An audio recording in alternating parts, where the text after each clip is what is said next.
자, 윤석열 정부 시절 공정거래위원회는 노동자의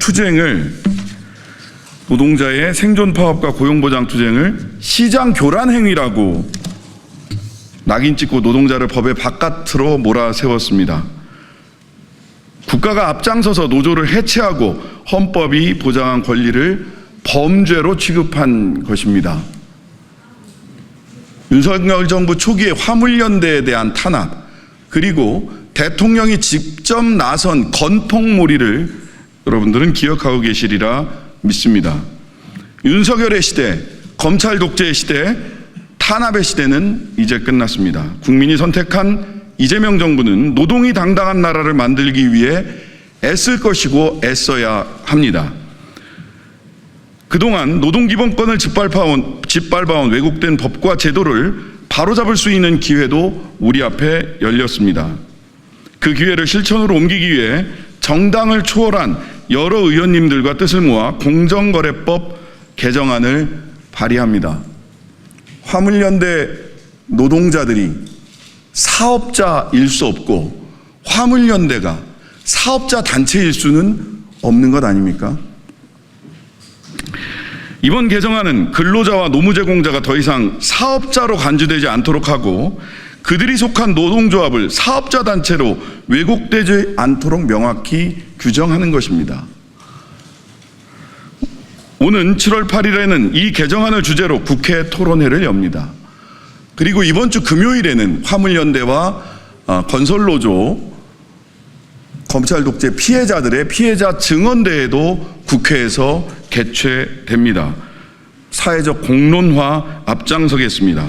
오늘 이 자리에 함께해 주신 각 당 의원님들, 그리고 민주노총, 건설노조, 화물연대 노동자들과 함께 오늘 국회에 제출되는 이 개정안이 반드시 통과될 수 있도록 공론화부터 입법까지 전 과정을 끝까지 함께 하겠습니다. 특수고용 노동자는 2021년 ILO 핵심 협약 비준을 전후로 노동조합을 결성할 권리를 얻었습니다. IMF 이전까지는 노동자로서 근로계약을 하고 일하던 노동자를 사용자들이 개인 사업자로 위장시켜 위탁계약을 하게 만든 이후 모든 노동법적 권리를 박탈하였습니다. 특수고용 노동자는 노동을 통해 대가를 지급받는 노동자이지만 노동부로부터 노조 설립증을 받기까지 20년이 걸렸습니다.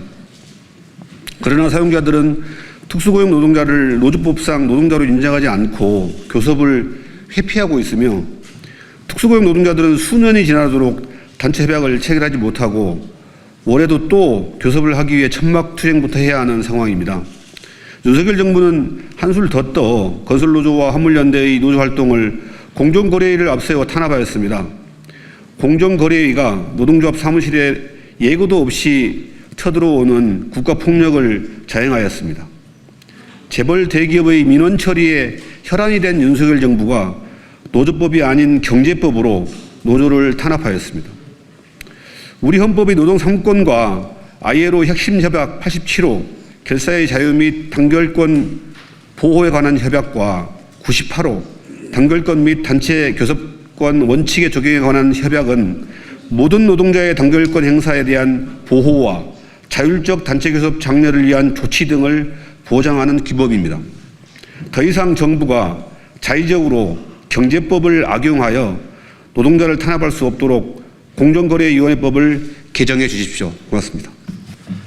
오늘 우리는 특수고용 노동자의 권리를 지키기 위해서 공정거래법 개정안을 공동대표 발의합니다. 윤석열 정부는 그동안 공정거래위원회를 노조 사냥꾼으로 전락시켰습니다. 공정거래위원회의 감시의 눈은 위로 향하지 않았고 오히려 가장 어려운 노동자 아래로 향했습니다. 공정거래법 51조에 따라서 노동자는 사업자로 명명되었고 노동조합은 사업자 단체로 둔갑했습니다. 노동자들의 연대와 단결은 단합이 되었고 이 법으로 뒤바뀌었습니다. 공정위의 칼끝은 사업자와 진짜 재벌이 아닌 노동자를 겨누었던 것입니다. 이로 인해서 지난 3년 윤석열 정부 하에서 노동자들은 본인의 당연한 권리조차 누리지 않고 탄압의 대상이 되어서 너무 큰 어려움을 겪어왔습니다. 이제 이재명 정부에서는 달라져야 됩니다. 공정위 또한 달라져야 되고 관련 입법 또한 달라져야 합니다. 공정위는 노동자를 탄압하는 도구가 아니라 재벌을 감시하는 기구가 되어야 합니다. 지금 이때 법을 바꾸지 않으면 플랫폼 노동자와 배달 노동자들 등 우리 특수고용직 노동자들은 여전히 어려움을 벗어날 수 없을 것입니다. 또다시 어느 순간 조사의 대상이 될 수 있습니다. 그래서 이번에 공정거래법을 반드시 바꿈으로써 그 잘못된 방향을 바꿔야 됩니다. 노동자의 권리에 공정위가 칼을 들이대지 않도록 이번 22대 국회에서는 진정한 노동자를 위한 입법의 시대를 함께 만들어가 주십시오. 저와 동료 의원들 그리고 민주노총과 화물연대 등 노동자들은 그동안의 잘못된 관행을 바로잡고 진짜 제대로 된 대한민국을 만들기 위해서 변화를 앞당기겠습니다. 화물 노동자와 건설 노동자는 윤석열 정권에서 큰 폭우로 내몰리고 안전운임제가 폐지된 등 심각한 노동 탄압을 받았습니다. 특히 공정거래위원회는 노동조합인 건설노조 건설기계지부를 사업자 단체로 규정하는 입장을 발표하였습니다. 심지어 이 공표는 조사도 마무리되지 않은 상황에서 한 것으로 정부 기관으로서 지켜야 할 중립성과 공정성을 스스로 저버린 처사입니다. 공정위 판단 근거는 지부 구성원이 건설기계 대여 사업자이며 공동이익 증진을 위해 조직되었기 때문에 공정거래법 제2조의 사업자 단체에 해당한다는 것이었습니다. 그러나 이는 현장의 노동 현실을 철저히 외면한 잘못된 해석입니다. 건설기계 노동자와 화물 노동자는 단순히 장비만을 제공하는 이들이 아닙니다. 이들은 장비와 함께 노동력을 제공하며 사실상 사용자에게 종속된 대표적인 특수 고용직 노동자들입니다. 이런 특수성을 외면한 채 공정거래법을 들이대는 것은 노동자를 범법자로 취급한 것이나 다름이 없습니다.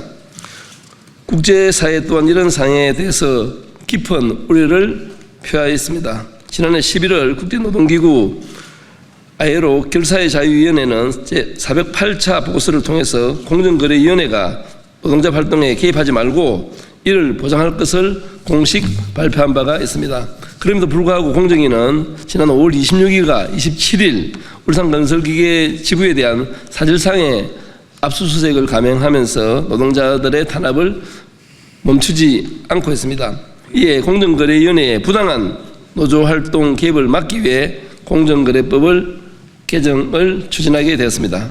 이 개정안은 공정거래법 제2조의 1호의 사업자의 정의에서 노조법의 근로자와 산재법의 노무 제공자는 사업자의 범위에서 제외하여 사업자의 범위를 명확히 하였고, 이로 인해 화물연대와 건설노조 조합원들이 공정거래법의 부당한 규제와 처벌 대상이 되지 않게 하게 하여 노동자의 권리를 실질적으로 보장할 수 있는 법안입니다. 저 또한 국토교통위원으로서 이번 개정안이 단지 발의에 그치지 않고 반드시 통과될 수 있도록 최선의 노력을 다할 것입니다. 이제 새롭게 출범한 이재명 정부는 노동이 존중받는 사회를 만들겠다고 하였습니다. 공정거래법 개정안의 통과는 그 출발점이 될 것입니다. 저희 진보당도 이 법안이 통과될 수 있도록 최선을 다할 것이며 땀을 일하는 노동자들이 제대로 존중받고 대접받는 세상을 위해 함께 달려갈 것입니다. 건설노조는 고용노동부로부터 노동조합 인증필증을 지급받고 노동조합 활동을 하고 있습니다.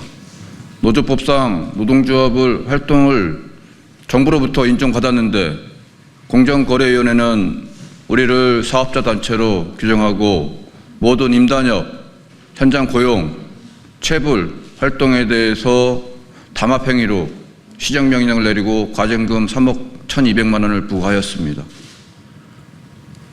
정부의 정책이 고용노동부와 공정거래위가 이렇게 따로 판단했을 때 우리 노동자들은 어느 장단에 맞춰야 될지 난감합니다. 노동자들의 노동조건을 개선하기 위해 노동조합 활동을 하고 있고, 이를 담합으로 몰아서 시정명령과 과징금으로 노동조합을 탄압한다면 이것이 결국 무엇이겠습니까? 일례로 지난 20년 동안 우리 덤프 25톤 트럭이 1억 2천만 원 하던 게 지금 3억 원에 지금 가격에 우리 노동자들이 구입해서 일을 하고 있습니다. 그런데 시장의 모든 물가는 천정부시 치솟고 있는데 우리 노동자들 임대료 인상 요구하면 공정거래위는 즉각적으로 담합으로 걸고 조사를 나오고 있습니다. 이렇게 탄압을 하고 있는데 건설기계 노동자들이 삶이 어떻게 되겠습니까? 이제는 정부가 노동자들의 노동활동을 보장하고 노동자들의 생존권에 대해서 진지한 고민이 필요할 때라고 봅니다. 공정거래위원회는 공정거래위원회 법에 맞게끔 기업의 독점을 규제해야 되고 우리 건설기계 노동자들이 1인 사업자라고 해서 그 범주에 포괄시켜서 대기업과 똑같은 이해관계로 우리 노동자를 탄압한다면 결코 우리 건설 노동자들의 삶은 개선될 수 없다고 봅니다. 공정거래는 이제 본연의 역할을 하고 잘못된 법은 개정되어야 될 거라 봅니다. 오늘 기자회견은 화물연대뿐만 아니라 모든 화물 노동자에게도 큰 의미가 있습니다. 2022년 화물연대 총파업 이후로 시작된 공정위의 노동 탄압을 멈추게 하는 첫걸음이라고 합니다. 화물연대는 2022년 안전운임제를 지키기 위해서 총파업 투쟁을 진행했습니다. 총파업의 한가운데서 느닷없이 공정위의 조사가 시작되었습니다. 화물연대 총파업의 법 위반 사항을 조사하겠다는 것이 그 이유였습니다. 평생 화물차 운전을 해온 저에게는 참으로 낯선 광경이었습니다. 대기업을 감시하고 처벌하는 기관으로 알고 있던 공정위가 노동조합인 화물연대를 대상으로 조사를 한다는 것은 상상하기 어려운 일이었습니다. 공정위의 조사는 실행되지 못했고 이후 공정위는 화물연대를 조사방해 혐의로 검찰에 고발했습니다. 2년여의 재판 끝에 이달 초 1심 재판 결과가 나왔습니다. 재판부는 화물연대에 무죄를 선고했습니다. 무죄 이유는 화물연대가 노동조합이라는 점을 정확히 짚어냈습니다. 불행 중 다행인 재판 결과였습니다. 이후 검찰은 항소했고 이제 2심 재판을 준비해야 합니다. 이번에 발의되는 공정거래법 개정안은 실질적으로 노동자인 사람들을 사업자로 판단하지 않도록 하는 것이 주요 내용입니다. 또한 노동조합은 사업자 단체가 아니라는 상식을 법에 명시하는 내용입니다. 공정거래법 개정안이 반드시 국회를 통과할 수 있으면 좋겠습니다. 오늘 공동 주최한 의원님들께서 최선을 다해 주실 것으로 생각합니다. 아울러 화물 노동자가 노동자이고 화물연대가 노동조합이라는 것이 분명해질 수 있도록 저희도 모든 노력을 다할 것입니다. 오늘 함께한 건설노조 동지들 역시 공정위의 노동 탄압을 함께 겪고 있습니다. 건설노조와 화물연대가 함께 손을 맞잡고 부당한 탄압을 이겨내겠습니다. 수십 년간 특수고용 노동자의 노동기본권 쟁취를 외쳤던 건설노조와 화물연대가 이번 법 개정에 적극적으로 나설 것입니다. 이 사안은 단순히 건설노조와 화물연대만의 사안이 아닙니다. 저희가 여기서 물러난다면 수많은 특수고용 노동자가 사업자로 규정되고 특고 노동조합이 사업자 단체로 규정될 것입니다. 모든 노동자의 노동기본권이 보장되는 사회가 될 수 있도록 화물연대가 가장 최선두에서 투쟁하겠습니다. 많은 얘기를 했지만 질문은 간단합니다. 덤프트럭 운전기사는 사장님인가 노동자인가? 화물연대 운송기사는 사장님인가 노동자인가? 화물연대 노동조합은 사업자 단체인가 노조인가? 화물연대 노동자들이 단체 행동을 하는 것은 담합행위인가 노동조합의 일상적 활동인가, 공정거래위원회는 노동자를 탄압하는 기구인가 재벌의 담합행위를 규제하는 기구인가, 이 질문에 답하면 되는 겁니다. 그 상식을 찾기 위한 공정거래법 개정안 발의에 기자 여러분들의 많은 관심을 부탁드리겠습니다.